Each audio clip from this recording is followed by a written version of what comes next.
Lucknow super জায়েন্টকে তাদের ঘরের মাঠে হারিয়ে প্রতিশোধ নিতে চাইছে কেকেআর। বড়সড় পরিবর্তন হচ্ছে প্লেয়িং ইলেভেনে, নতুন প্লেয়াররা খেলবে, বিদেশিও পরিবর্তন করে দুর্ধর্ষ প্লেয়িং ইলেভেন তৈরি করে নিল কেকেআর। তো কেকেআরের আজকে গেম চেঞ্জার কারা হবে, প্লেয়িং ইলেভেনে কী কী পরিবর্তন করতে চলেছে, আজকের ম্যাচ জিতে কেকেআর কতটা উপরের দিকে উঠে আসবে, সমস্তটা নিয়েই আলোচনা রয়েছে এই ভিডিওতে।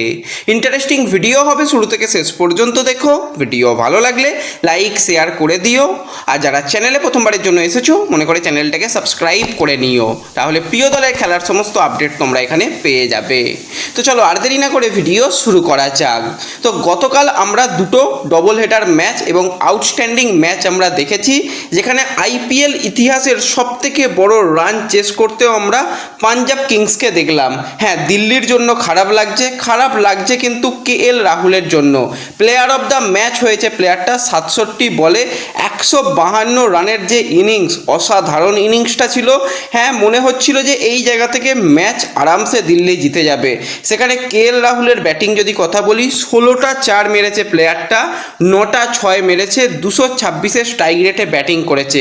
রাহুল একবার ক্যাচ তুলেছিল কিন্তু ক্যাচ ড্রপ হওয়ার পর থেকে দুর্দান্ত ব্যাটিং, শেষ পর্যন্ত নট আউট থাকে এবং যোগ্য ব্যাটিং করেছে কিন্তু নীতিশ রানাও, তারও প্রশংসা করতে হবে। 44 বলে 91 রানের ইনিংস খেলে, একটা সময় ক্যাচ আউট হয়ে গিয়েছিল কিন্তু সেটা ভালোভাবে দেখে বোঝা যায় 6 হয়ে যায়, তারপরও রানা কিন্তু ভালো ব্যাটিং করেছে এবং যেই জায়গাতে 264 রান, ভালোই লাগছিল যে এই রান থেকে অবশ্যই দিল্লির জেতা উচিত। কিন্তু যে স্টার্টটা প্রভসিমরন এবং প্রিয়াংশ আরিয়া মিলে দিয়েছিল, ওখানেই কিন্তু ম্যাচের রং বদলে দিয়েছিল পাঞ্জাব কিংস।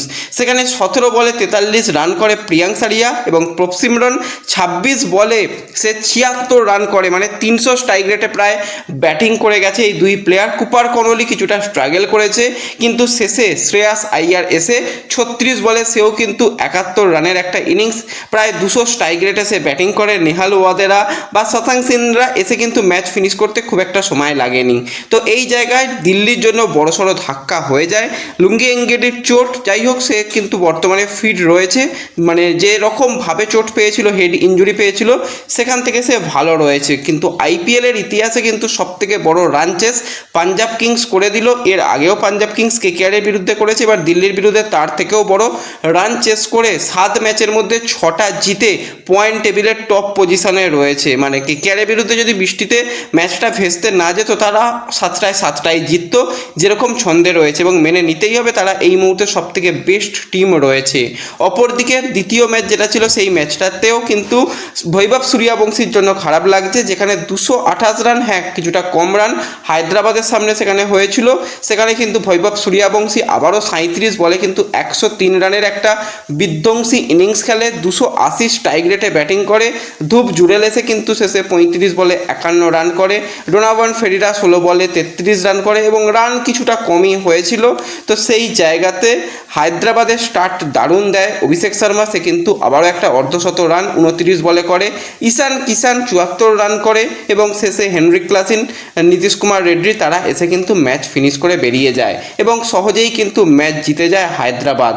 তো 200 রানও কিন্তু এই মুহূর্তে কোনো ব্যাপারই নয়, ইজিলি চেস হয়ে যাচ্ছে। আজকের গুরুত্বপূর্ণ ম্যাচ রয়েছে, যেখানে সিএসকে জিটির ম্যাচ। সেখানে সিএসকে চাইবে ঘরের মাঠে জয়ের হ্যাট্রিক করতে, গুজরাট চাইবে কামব্যাক করতে, কিন্তু যেই ম্যাচটা সবথেকে গুরুত্বপূর্ণ হতে চলেছে আমাদের ঘরের দল কেকেআরের জন্য, কারণ কেকেআর এই লখনৌ সুপার জায়েন্টকে হারাতে চাইবে। লখনৌ সুপার জায়েন্ট তারা রীতিমতন স্ট্রাগল করছে এবং সেই মুকুল চৌধুরীর বিধ্বংসী ইনিংস আমরা ইডেনে দেখেছিলাম, তো তার বদলা কিন্তু আজকে কেকেআর নিতে চাইবে। দুটো দলের অবস্থাই খারাপ, তবু কেকেআর লাস্ট ম্যাচ জিতে খেলতে আসছে, এটা একটা ব্যাপার। কিন্তু মাঝখানে অনেকটা দিন কেকেআর খেলেনি, মোমেন্টাম যেন ব্রেক না হয়। টি20 ক্রিকেটের মোমেন্টামটাই হচ্ছে মেন, যেভাবে তারা লাস্ট ম্যাচ জিতেছে, সে যেভাবেই জিতুক না কেন সেই জয়ের ধারা কিন্তু বজায় রাখতে হবে। তো প্রথমে যদি আমরা কথা বলি একটুখানি হোম টিম লখনৌ সুপার জায়েন্টের, তাদের ভাই কিছুই চলছে না। মূলত তাদের ব্যাটিং অর্ডার খুবই খারাপ, কিন্তু তাদের একটা জিনিস ভালো, সেটা হচ্ছে বোলিং। তারা কিন্তু পাওয়ার প্লেতে সবথেকে ভালো বোলিং করেছে এবং প্রত্যেক পাওয়ার প্লেতেই কিন্তু তাদের উইকেট রয়েছে। অপরদিকে কেকেআর দলের কিন্তু পাওয়ার প্লের সবথেকে অ্যাভারেজ কম রান করেছে এই বছর আইপিএলে। তো একটা দল পাওয়ার প্লেতে সবথেকে ভালো বল করেছে, একটা দল সবথেকে কম রান করেছে। তো আজকের ব্যাটিং পাওয়ার প্লেতে প্রথম 6 ওভারে দুটো দলের ক্ষেত্রেই দেখা যাবে যে কীরকম হয়। যেই দল পাওয়ার প্লেতে একটা ভালো স্টার্ট দিতে পারবে সেই দল কিন্তু ডেফিনেটলি আজকে অনেকটা এগিয়ে যাবে। অপরদিকে কেকেআরের কাছে বরুণ চক্রবর্তী, সুনীল নারিনরা রয়েছে, যারা কিন্তু অবশ্যই ভালো বোলিং করতে হবে এই লখনৌর বিরুদ্ধে। এবং লখনৌ দলে কিন্তু নিকোলাস পুরান রয়েছে, হ্যাঁ তার খুব একটা ভালো ছন্দে নেই, কিন্তু তার যে ব্যাটিং সেই ব্যাটিং আমরা জানি ঝোড়ো ব্যাটিং করতে পারে এবং সুনীল নারিনের বিরুদ্ধে কিন্তু তার ব্যাটিংটা যথেষ্ট ভালো রয়েছে। তো সেক্ষেত্রে কিন্তু এই একটা ফাইট আমরা দেখতে পাবো। এছাড়া বরুণ চক্রবর্তী কিন্তু উইকেট নেয় লখনৌ ম্যাচে, তো সেক্ষেত্রে বরুণ চক্রবর্তীকেও জ্বলে উঠতে হবে। অপরদিকে লখনৌ সুপার জায়েন্টের যদি বোলিং নিয়ে কথা বলি, সেখানে প্রিন্স এবং তার সাথে মোহাম্মদ শামি তারা কিন্তু ব্রিলিয়ান্ট বোলিং করছে, বাকিরা মার খেলেও কিন্তু তারা ঠিকঠাক করছে। এবার এই লখনৌ সুপার জায়েন্ট দলের মেন দুর্বলতার জায়গা হচ্ছে তাদের ব্যাটিং।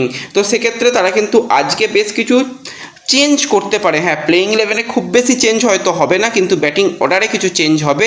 তো সেক্ষেত্রে আবারও ওপেনার হিসাবে মিচেল মার্শের সঙ্গে কিন্তু এডেন মাকরাম তারা ওপেনার হিসাবে শুরু করবে। নাম্বার 3-এই কিন্তু আজকে পুরানকে পাঠিয়ে দেওয়ার চিন্তাভাবনা রয়েছে এবং তারপর আয়ুষ বাদনি। এটা গেল তাদের টপ 4 এবং তারপরে ঋষভ পান্ত রয়েছে, মুকুল রয়েছে, হিমাদ রয়েছে, তারা কিন্তু খেলবে। এবং যদি বোলিং ইউনিট নিয়ে কথা বলি, সেখানে মোহাম্মদ শামি, প্রিন্স যাদব, মহসিন খান এবং দিগ্ভেজ রাঠি এবং সেক্ষেত্রে ইম্প্যাক্ট প্লেয়ার হিসাবে কিন্তু সেখানে আরও যে সমস্ত প্লেয়ার রয়েছে তাদের নিয়ে আসার একটা চিন্তাভাবনা থাকবে।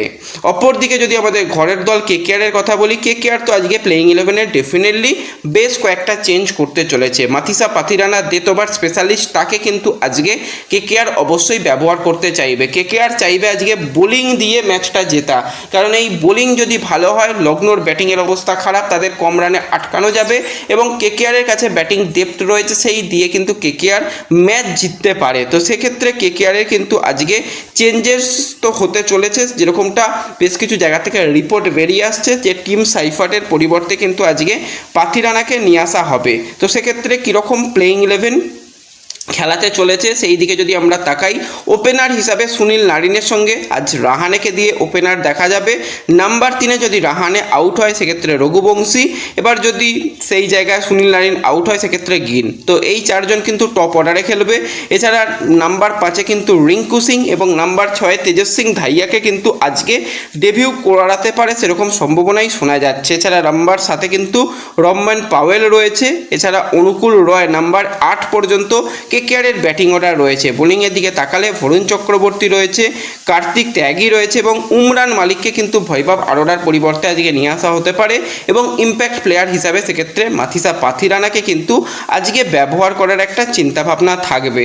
তো ওভারঅল এই দলটা কিন্তু যথেষ্ট ভালো দল রয়েছে এবং এই দল কিন্তু বাজিমাত করতে পারে। আজকে চেঞ্জেসের মধ্যে দুটো চেঞ্জ হতে চলেছে, সেক্ষেত্রে আজকে টিম সাইফার্টের পরিবর্তে পাথিরানা আসতে চলেছে এবং অপরদিকে রমনদীপের পরিবর্তে তেজস সিং ধাইয়াকে এনে ব্যাটিং অর্ডারকে আরও বেশি শক্তিশালী করতে চাইছে কেকেআর। যারা রহমান পাউলকে বাদ দেওয়ার কোনো জায়গা নেই, সে প্রত্যেকটা ম্যাচেই তো রান করেছে। ক্যামেরন গ্রিনও লাস্ট দুটো ম্যাচে রান পেয়েছে। তো ওভারঅল দেখতে গেলে কিন্তু এই রকম একটা ভালো দল, যেখানে 8 জন ব্যাটসম্যান রয়েছে, যেখানে 7 জন থেকে 8 জন বোলারও রয়েছে, তাদের দিয়ে কিন্তু একটা দুর্দান্ত দল খেলাতে চলেছে কেকেআর। তো এই রকম প্লেইং 11 দেখে লখনৌ সুপার জায়েন্ট অবশ্যই অবাক তো হয়েও যাবে এবং লখনৌ সুপার জায়েন্টকে আজকে হারিয়ে কেকেআর চাইবে পয়েন্ট টেবিলের ওই যে লাস্ট বয় তকমা, তাদের সেখান থেকে একটু উঠে আসা। তারা আজকে জিতলে তারা 5 পয়েন্ট পর্যন্ত পৌঁছে যাবে, অর্থাৎ তারা কিন্তু আজকে যদি জেতে 8 নম্বর পজিশন পর্যন্ত উঠে যাবে। এক লাফে 2 ধাপ এগিয়ে যেতে চাইবে কেকেআর। তো অবশ্যই তোমরা আজকে কমেন্টে জানিও যে আজকের ম্যাচে কোন দল জিতবে। তো দেখা হবে পরবর্তী ভিডিওতে। ধন্যবাদ।